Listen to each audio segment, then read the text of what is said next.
Je vote pour la science avec Isabelle Burgon. Bonjour à vous.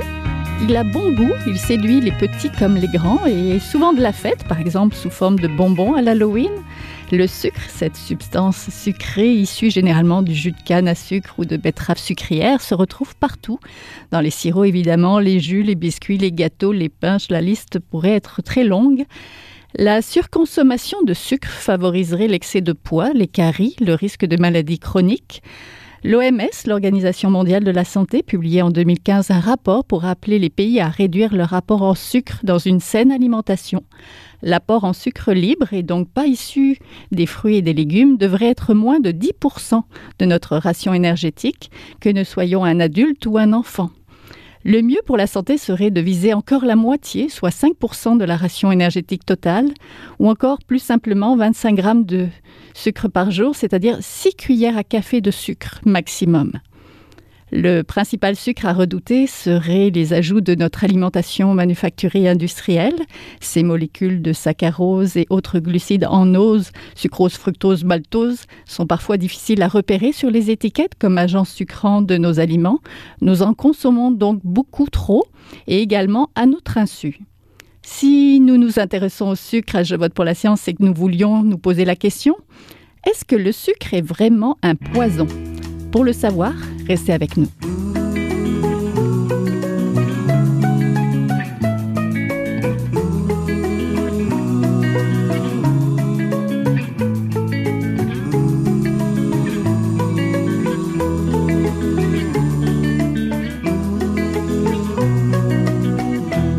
Pour parler des différentes façons de se sucrer le bec et des conséquences que cela a sur notre santé, je suis en compagnie de Marie-Claude Paquette, conseillère scientifique et experte à l'Institut national de santé publique du Québec et professeure associée au département de nutrition de l'Université de Montréal. Bonjour. Bonjour. On a aussi avec nous André Marette, chercheur à l'Institut universitaire de cardiologie et de pneumologie de Québec. Il est professeur titulaire à la faculté de médecine de l'Université Laval et il est l'auteur de La vérité sur le sucre chez VLB Éditeur. C'est bien ça? Oui, c'est bien ça. Bonjour. Donc bonjour à tous les deux. Bienvenue à Je vote pour la science. Après avoir parlé des boissons sucrées et d'une possible taxe canadienne à cette émission, aujourd'hui, nous désirions nous repencher sur notre grande consommation de sucre. Un peu plus tôt cette année, une analyse de Statistique Canada avait montré qu'entre 2004 et 2015, la consommation de l'ensemble des sucres avait diminué pour les Canadiens de tous les groupes d'âge. Pourtant, la consommation de sucre est toujours considérable. On parle de 18 cuillères à thé par jour et par personne. Donc, c'est un constat, nous consommons trop de sucre et ce n'est pas juste les enfants ou à l'Halloween, hein, pas vrai, Madame Paquette? Non, en effet, on consomme beaucoup de sucre. La recommandation qui nous vient de l'OMS, c'est de consommer moins que 10% de notre apport calorique sous forme de sucre libre. Les sucres libres, ça inclut les sucres ajoutés, dans le fond, les sucres qui proviennent des jus de fruits et les sirops, le miel, le sirop d'érable. Alors, on montre que dans la population québécoise, on consomme plus que 10% de notre apport énergétique sous forme de sucre libre. Alors, il y a quand même dans une partie de la population une importante surconsommation.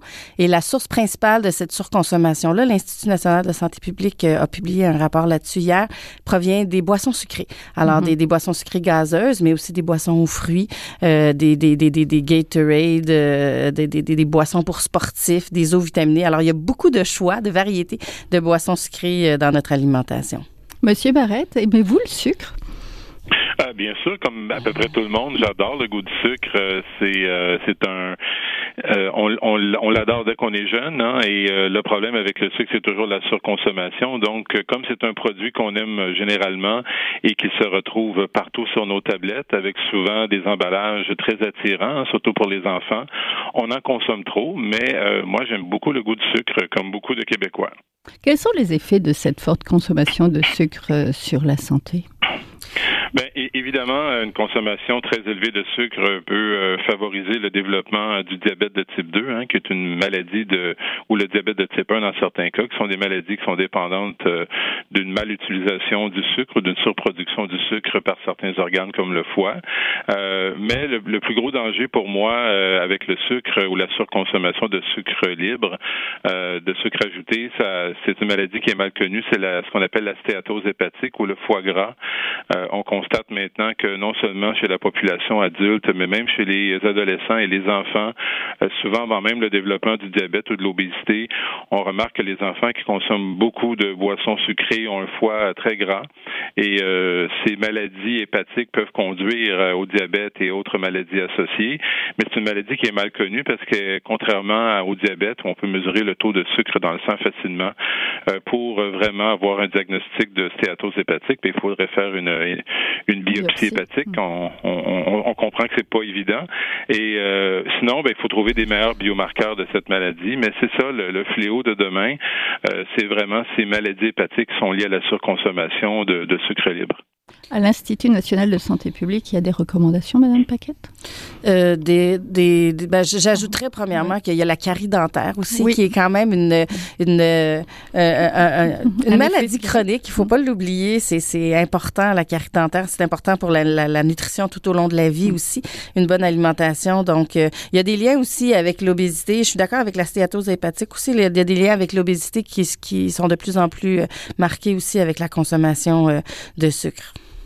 Peut-on parler de dépendance au sucre? Une méta-analyse concluait que la consommation de sucre produit des effets similaires à la consommation de cocaïne, notamment parce qu'elle altère l'humeur et qu'en manger induit du plaisir, active le mécanisme de récompense dans le cerveau. Mais bien sûr, peu d'experts sont prêts à qualifier ça de drogue addictive. En effet. Je pense que c'est une question qui est pas encore bien...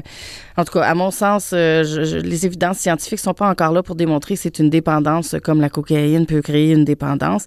Mais par contre, il y a quand même chez les gens, il y a cette habituation, les gens pensent qu'ils sont dépendants à leur boisson sucrée, donc il y a, je pense, une dépendance psychologique qui est une dépendance probablement quand même aussi où ça devient difficile de se passer de ce stimulant-là parce que ça a des effets sur le cerveau. C'est indéniable. Il faut alors, je suis pas prête à dire qu'il y a une dépendance physiologique, mais psychologiquement, je pense qu'en effet, il y en aurait une. Oui, professeur Marette? En fait, si nous pouvons développer une dépendance au plaisir, effectivement, on a une dépendance envers le sucre. Mais lorsqu'on compare à des drogues dures comme la cocaïne, même s'il y a des études chez les rongeurs qui ont démontré qu'effectivement, ça pourrait se rapprocher d'une dépendance comme une drogue dure, la dépendance au sucre, pour moi, est beaucoup plus une question de plaisir. N'importe quel plaisir dans la vie va activer des neurones dans le cerveau. Ça ne veut pas dire nécessairement que c'est une dépendance au même niveau que celle des drogues dures comme la cocaïne. Donc, chez l'humain, il n'y a vraiment pas de démonstration claire et nette que la dépendance au sucre est similaire à celle des drogues dures. Néanmoins, c'est clair que nous avons un plaisir à goûter, à consommer le sucre. Et le problème, c'est l'abondance de sucre dans notre alimentation, selon moi, qui est beaucoup plus le problème que la dépendance des gens vers le sucre. C'est normal d'aimer le sucre, ça goûte très bon. Le sucre serait-il pour autant un poison? Professeur Marette, vous ne pensez pas? Les sucres sont naturellement présents dans les aliments et il faut Il existe même de bons sucres, n'est-ce pas? Absolument. Les sucres ont toujours été présents depuis le début de la vie. La photosynthèse est dépendante du sucre. Nos spermatozoïdes utilisent le fructose pour favoriser la reproduction. Le sucre fait partie de notre vie. Au départ, c'est un nutriment qui est très bon pour la santé. C'est toujours le problème de surconsommation. Et bien sûr, si le fructose, qui est souvent le sucre qu'on le qualifie de poison, est vraiment un poison, alors manger des fruits, ça serait nous empoisonner parce que les fruits contiennent énormément de fructose, bien entendu. Mais bien sûr, consommé à l'intérieur d'un fruit, le fructose a des effets très différents que lorsqu'il est consommé dans des bonbons sous forme libre à des concentrations faramineuses. Oui, Madame Paquette, êtes-vous d'accord avec ça? Est-ce qu'il existe des bons sucres?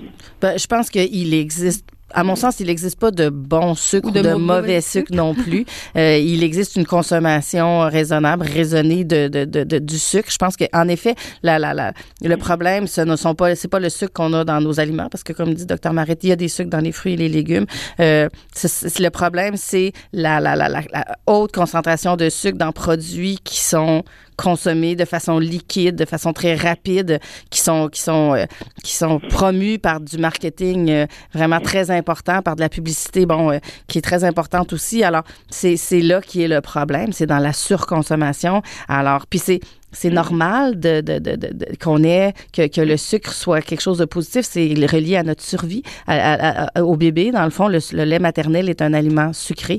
Donc, le cerveau utilise du sucre aussi. Donc, c'est normal. Ça, c'est normal. Mais notre environnement actuel a rendu ça tellement disponible que là, on est rendu. C'est ça qui nous pousse, dans le fond, à la surconsommation. Ce qui était, moi, quand j'étais jeune, on consommait une boisson sucrée peut-être une fois à Noël. Peut-être qu'il y avait une boisson sucrée qui sortait sur la table. Maintenant, il y a des familles où on a la boisson sucrée à tous les soirs sur la table. C'est là qu'on tombe, dans le fond, dans la surconsommation. Oui, dans les excès. Oui. Et les sucres dits naturels, là, je pense au miel, sirop d'érable, est-ce qu'ils sont meilleurs ou ils ne sont pas forcément meilleurs?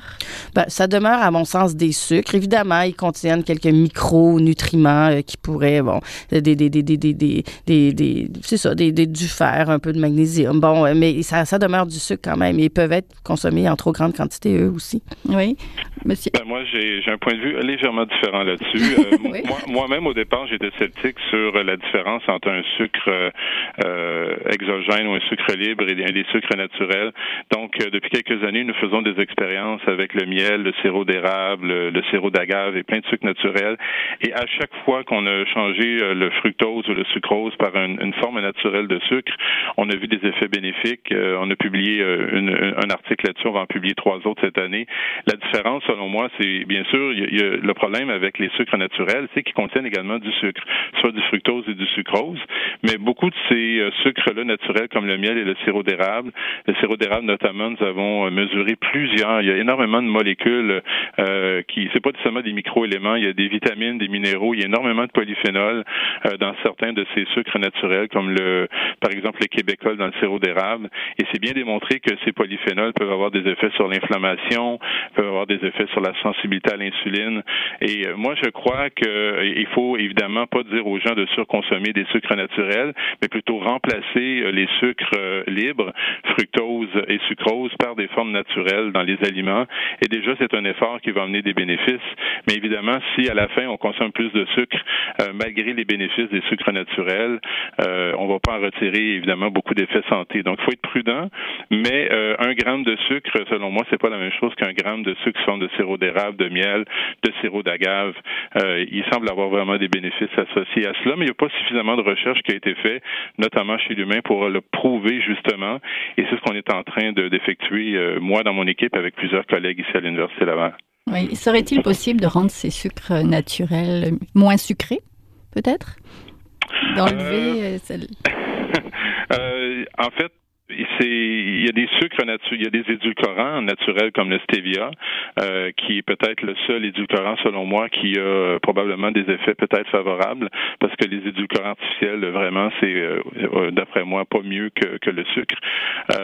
Donc, il y a beaucoup de recherches à faire chez l'humain notamment, mais chez le modèle animal, dans les cellules en culture, un édulcorant naturel comme le stevia, donc qui a un goût sucré, mais qui n'amène pas l'énergie, les calories, du sucre, semble effectivement être capable d'avoir des effets bénéfiques. Le problème que j'ai toujours avec les édulcorants, c'est que certaines personnes se permettent de consommer peut-être un peu plus de calories ailleurs, dans d'autres aliments, ou peut-être même plus de gras, étant donné qu'ils consomment des aliments avec du stevia, se pensant évidemment protégés, vont peut-être faire des excès ailleurs. Et c'est pour ça que ça prend des études humaines pour vraiment voir non seulement l'effet physiologique de ce type de sucre ou de faux sucre, mais également les effets comportementaux.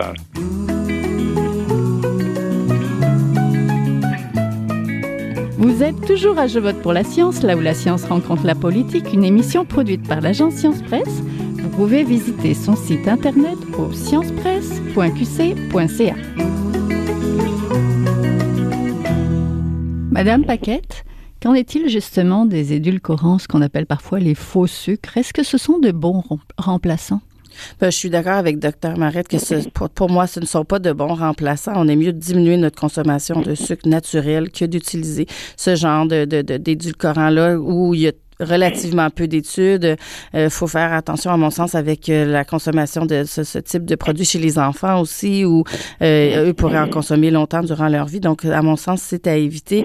Alors, c'est pour ça que tantôt, on parlait, est-ce que nos sucres naturels pourraient être moins sucrés? Mais il y a une politique publique sur des cibles de reformulation pour les boissons sucrées, par exemple, qui amènerait ces boissons-là à être moins sucrées. Alors, je pense que c'est plus intéressant que de penser de remplacer le sucre par des édulcorants artificiels. Pouvons-nous, Madame Paquette, je restais un peu avec vous, pouvons-nous nous fier aux étiquettes pour le sucre en matière de consommation de sucre? Parce que pour le consommateur moyen, il est difficile souvent de décrypter et de trouver tous les sucres qui sont sur les étiquettes. Il y a deux choses. Il y a le tableau de valeur nutritive qui, lui, dans le fond, inclut uniquement une ligne qui s'appelle sucre. Alors, cette ligne-là inclut et les sucres qui sont naturellement présents et les sucres qui sont ajoutés. Donc, en effet, si on regarde uniquement sur notre tableau de valeur nutritive la ligne sucre, ça nous dit pas, c'est pas très aidant par rapport aux produits. La liste des ingrédients, avant, on pouvait effectivement les compagnies mettaient différents noms chimiques de sucre qui étaient difficiles pour le consommateur à bien identifier. Maintenant, le nouvel étiquetage, je pense qu'il est déjà en vigueur, lui exige qu'on rassemble tout ce qui est sucre sous l'appellation sucre et entre parenthèses ensuite qu'on mette les différentes composants, les différents éléments qui composent ce sucre-là. Donc là, on voit avec notre liste d'ingrédients, on peut voir s'il y a du sucre ajouté. Le tableau de valeur nutritive nous aide pas, mais dans notre liste d'ingrédients, on peut voir s'il y a du sucre dans le produit, si le sucre est un ingrédient dans le produit qu'on achète et savoir à ce moment-là qu'on ne consomme pas un sucre qui est naturellement présent. Oui. Professeur Marette, est-ce qu'on est assez informé? Est-ce que le consommateur est assez bien informé en matière de sucre qu'il consomme? Pas non. Je ne trouve pas que, comme le dit Mme Paquette, il y a eu des améliorations notables sur l'étiquetage. Le problème, ça reste que, par exemple, moi je donne tout le temps l'exemple de la confiture de fraises. Donc, on sait maintenant dans une confiture de fraises combien de sucre il y a, mais on n'est pas capable de vraiment savoir si la provenance de ces sucres, ça vient vraiment des fraises qui étaient présentes au départ dans le produit, ou c'est des sucres qui ont été ajoutés en su au produit. Et ça, c'est une information vraiment importante pour les raisons qu'on mentionnait plus tôt. Les gens doivent savoir combien de sucre les compagnies ajoutent à leurs produits. Et ça, c'est pas encore disponible. Donc, il faut informer les gens. Je crois qu'on a un rôle comme chercheur d'éduquer et pas seulement faire de la science dans ce domaine-là. Mais je trouve que les gens sont mieux informés qu'avant, mais il nous reste encore beaucoup de travail là, pour informer la population. Et je dirais que même les scientifiques dans le domaine s'arrachent les cheveux parfois à essayer de comprendre les étiquettes, même encore aujourd'hui, parce que même si on regroupe tous ces sucres maintenant sous la même appellation, entre parenthèses, il reste que beaucoup de ces produits ont des noms qui, des fois, s'éloignent vraiment d'un sucre pour nous induire en erreur. Donc, il y a encore beaucoup de travail à faire, puis le gouvernement doit demander aux compagnies d'être le plus précises possible sur la quantité de sucre qu'ils ajoutent à leurs produits. Oui. Nous étions questionnés dans cette émission sur les boissons sucrées, justement, et l'importance de les taxer. La ville de Philadelphie a adopté cette taxe en janvier 2017 et a vu l'achat de telles boissons chuter de 38%. L'analyse de Statistique Canada, dont on parlait tout à l'heure, montrait que les boissons sucrées constituent toujours la principale source de sucre totaux chez les Canadiens. Donc, ne serait-il pas le temps de sauter le pas, là, d'aller vers une taxe? Mme Paquette? Je pense que c'est effectivement les taxes à travers le monde, pas uniquement à Philadelphie, mais au Mexique, ont été démontrées vraiment comme une politique publique qui était prometteuse pour diminuer la consommation.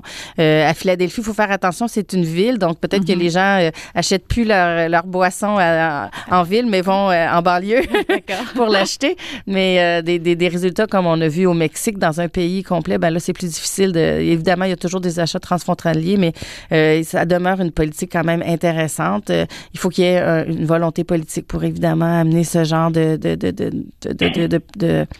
politique-là, mais il faut pas oublier non plus que la taxe, c'est un élément pour vraiment arriver à diminuer la consommation de sucre dans la population. On va avoir besoin d'un ensemble d'actions, pas uniquement la taxation, mais la promotion de l'eau potable, l'accès à l'eau potable pour tout le monde. On a vu dernièrement là, les possibilités qu'il y ait du plomb dans l'eau dans les écoles et les CPE, et le gouvernement du Québec va regarder ça de plus près. Mais alors, il doit y avoir tout cet environnement-là qui rende l'accès plus difficile aux boissons sucrées puis plus facile à l'eau potable gratuite. Donc, il ne faut pas penser que la taxation, c'est une mesure en soi qu'on peut mettre en place seule, mais elle doit être accompagnée d'autres actions. C'est pas la solution unique. Non. Professeur Marette? Moi, j'ai quelques points également à ce sujet-là. Premièrement, c'est beau de démontrer qu'une taxe réduit l'achat de produits sucrés comme des boissons sucrées. Maintenant, est-ce que ça se traduit réellement par des bénéfices au niveau de la santé de la population? Ça, il n'y a vraiment pas beaucoup de données. Ça prend plusieurs années avant de le valider, parce qu'évidemment, ça se peut que les gens consomment moins de boissons sucrées, mais achètent plutôt des chocolats ou d'autres choses qui sont sucrées. Et comme le disait Mme Paquette, vont aller à l'extérieur de la ville pour le faire. Donc, moi, je vois vraiment des bénéfices santé sur la population avant de tirer des conclusions sur ces taxes. Le deuxième problème que je trouve, c'est on pénalise uniquement le consommateur en faisant cette taxe. Moi, je trouve que le gouvernement et les compagnies qui vendent ces produits ont également une grande part de responsabilité dans le problème que l'on vit aujourd'hui. Je dis toujours, si on va chercher $100 dans les poches des consommateurs, pourquoi le gouvernement met pas lui-même $100 et les compagnies mettent pas aussi un $100, puis avec le $300 ou le 300 000 ou le 3 millions, on développe pas des programmes de recherche pour étudier les effets néfastes du sucre, les effets pour l'éducation également, pour que les gens cessent d'en consommer. Parce que la vérité, c'est que c'est très difficile d'aller chercher des fonds de recherche chez les organismes financiers au Canada pour faire ce type de recherche nutritionnelle ou comportementale. Donc oui, on pénalise, on veut aller chercher de l'argent dans les poches des contribuables, mais quels sont les efforts réellement faits par le gouvernement et par les compagnies qui contribuent à ce fléau pour qu'on puisse enfin ensemble de réduire la consommation de sucre et avoir des effets bénéfiques sur la population. Moi, c'est ça qui me tracasse beaucoup avec l'histoire des taxes. Oui. Professeur Marette, je vais rester avec vous et peut-être que je vais vous poser une drôle de question, mais est-ce possible et souhaitable de ne pas manger de sucre? Quelqu'un qui voudrait aller à l'extrême et dire « Oh, d'accord, j'en consomme trop, je vais arrêter d'en consommer ». Il faut pas bouder son plaisir, je dirais. Ma première constatation, c'est que le sucre consommé à des concentrations, je dirais, sous le 10% de sucre ajouté, comme on le précisait au début de l'entrevue, moi, je trouve qu'il n'y a pas des effets délétères sur la santé. Donc, je pense qu'il faut pas bouder complètement son plaisir. Selon moi, c'est très, très difficile de vivre sans sucre au niveau santé. Encore une fois, moi, quand je parle des sucres, je parle des sucres des fruits et des légumes et des autres sucres. Il y a des sucres simples, mais les sucres complexes qui sont très bons pour la santé, l'amidon par exemple. Je pense que c'est pratiquement impossible de vivre sans tous les sucres. Maintenant, est-ce qu'on peut vivre sans sucre ajouté? Oui, si on est un moine tibétain probablement, ou un fermier, puis on s'assure de faire pousser tous les aliments. C'est très, très difficile parce que aussitôt qu'on va à l'épicerie, la plupart des produits qui sont préparés ou qui sont transformés contiennent du sucre libre. C'est extrêmement difficile. Donc, il faut réduire de façon vraiment importante notre consommation de sucre ajouté notamment. Est-ce qu'on doit complètement s'en passer? Moi, je pense pas, parce qu'à des concentrations, je dirais, normales, il n'y a aucun problème pour la santé avec les sucres, même le fructose. Oui, donc, il ne faut pas arrêter de manger des fruits. À l'épicerie, quand on s'approche des caisses, il y a toujours les petites barres chocolatées tentantes, là. Donc, en mode solution, Madame Paquette, comment réduire sa consommation de sucre? La première chose, c'est d'essayer d'éviter ou de réduire notre consommation de boissons sucrées. Déjà là, on amène quand même une grande... c'est vraiment là que le bas blesse. Pour les gens, je veux dire, la consommation d'une boisson sucrée par jour rend très difficile d'atteindre de ne pas dépasser la recommandation dans le fond. Donc, il faut vraiment... Alors là, on parle de boissons gazeuses, comme je l'ai au début, d'eau vitaminée, de boissons pour sportifs, de jus de fruits, parce que maintenant, le jus de fruits, c'est un sucre libre. Alors, lui aussi, il faut essayer de réduire notre consommation. Alors, le problème avec le jus de fruits, c'est qu'avant, on prenait des petits jus de fruits dans des petits verres. Maintenant, le jus de fruits se vend en format de 750 millilitres. Alors, puis on prend toute la bouteille au complet. C'est très facile de consommer des grandes quantités de de sucre sans s'en apercevoir. C'est ça le problème aussi.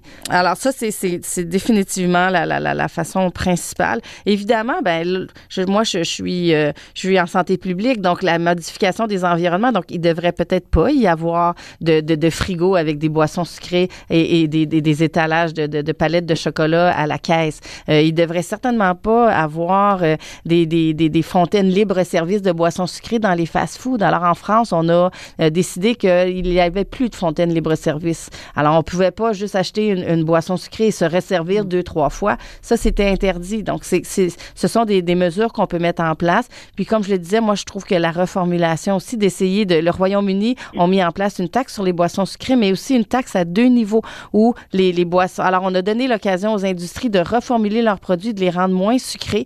Alors, une petite, en santé publique, une petite intervention, une diminution de quelques grammes de sucre sur 100 millilitres de produits, mais qui s'effectue au niveau de toute la population, peut avoir un effet intéressant sur la santé. Donc, ce type de reformulation-là, c'est quelque chose qui pourrait aussi être intéressant à mettre en place. Oui, professeur Marette, vos solutions à vous, est-ce que c'est recommencer à cuisiner, par exemple, pour diminuer notre consommation de produits transformés? C'est une des solutions et ça prend de l'éducation. Je crois qu'on aurait vraiment on devrait vraiment faciliter l'apprentissage de la cuisine dans les écoles, comme on le fait dans plusieurs pays dorénavant.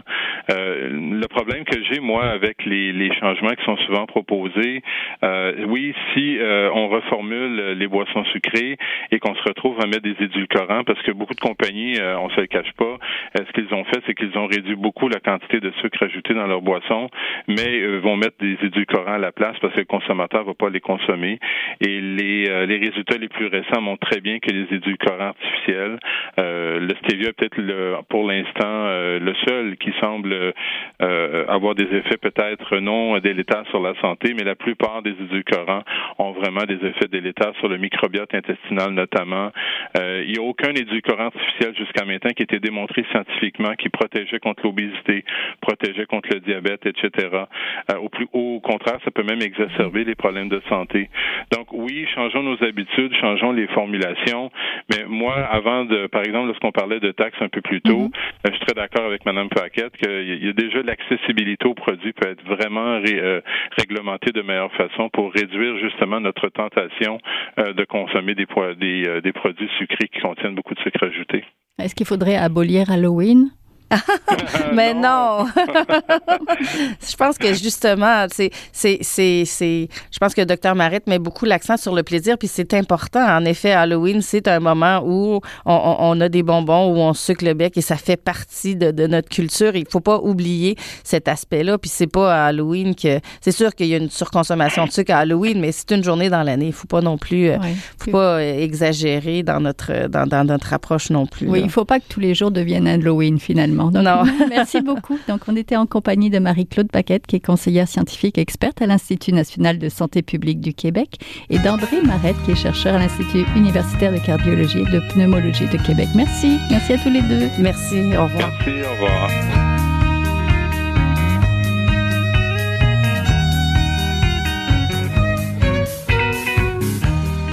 Voilà, c'est tout pour cette semaine. Je vote pour la science est une production de l'agence Science Presse avec Radio VM, à la régie Daniel Fortin, à la recherche aujourd'hui Aurélie Lagueux-Beloin, à la réalisation de l'émission et au micro Isabelle Burguin. Vous désirez réécouter l'émission, restez à l'écoute toute la semaine. Nous avons des rediffusions où vous pouvez aussi l'écouter en podcast sur le site de l'agence Science Presse. Et toujours, si vous l'avez aimé, n'hésitez pas à la partager. À la semaine prochaine.